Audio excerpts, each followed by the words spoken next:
ఎటువంటి ఆపరేషన్ లేకుండా లేటెస్ట్ టెక్నాలజీతో చిన్న ఇంజెక్షన్ తో నన్ను పూర్తి ఆరోగ్యవంతురాలను చేశారు. Elite spine and pain management centre కి వెళ్తే మీ నొప్పులకు స్వస్తి. 3 నెలల నుంచి పెద్ద సినిమా చూడాలనుకున్న ఫ్యాన్స్ కోరిక దేవరతో తీరిపోయింది. ఈ స్టార్ మూవీ రిలీజ్ అయిపోయింది కాబట్టి ఇక నెక్స్ట్ వచ్చే పెద్ద సినిమా మీదే అందరి చూపు. అప్పటికి అసలే ఆకలి మీదుండే ఆడియన్స్, అందులోనూ 2 నెలల తర్వాత రిలీజ్ అవ్వబోయే పెద్ద సినిమా కాబట్టి పుష్ప 2 మీదే అందరూ కాన్సంట్రేట్ చేస్తున్నారు. థియేటర్లలో దేవర హంగామా కంటిన్యూ అవుతూనే ఉంది. ఎన్టీఆర్ ఫ్యాన్స్ ఒక పక్క సంబరాలు చేసుకుంటూ ఉంటే, అల్లు అర్జున్ ఫ్యాన్స్ 2 నెలలు ఆగండి మేం కూడా వస్తున్నామంటున్నారు.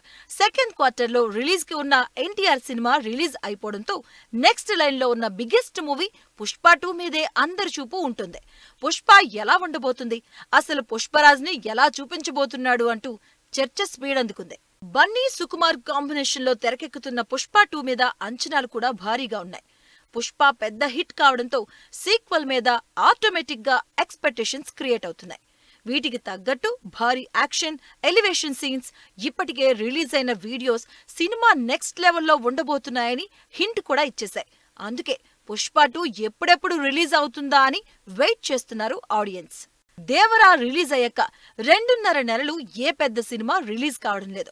దీంతో డిసెంబర్ 6న రిలీజ్ అయ్యే పుష్ప మీదే హైప్ ఎక్కువగా ఉంది. అదీకాక దేవరా ఫస్ట్ డే 172 కోట్లు రాబట్టిన మిక్స్డ్ టాక్ కూడా వినిపిస్తుంది. అందుకే ఈ సినిమా దగ్గర డిసప్పాయింట్ అయిన ఫ్యాన్స్ కి పుష్ప 2 ఫెస్ట్ ఇస్తుందని కాన్ఫిడెంట్ గా ఉన్నారు.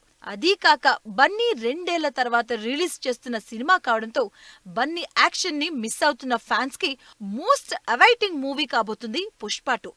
Interesting star cast, crazy combination, అంతకు మించిన కథ, ఇవన్నీ ఉండడంతో పుష్ప 2 మీదే అందరి చూపు ఉంటుంది. అదీకాక దేవరా లాంటి మ్యాసివ్ మూవీ రిలీజ్ అయ్యాక 2 నెలలకి వచ్చే సినిమా కావడంతో పుష్ప సెంటర్ ఆఫ్ అట్రాక్షన్ కాబోతుంది.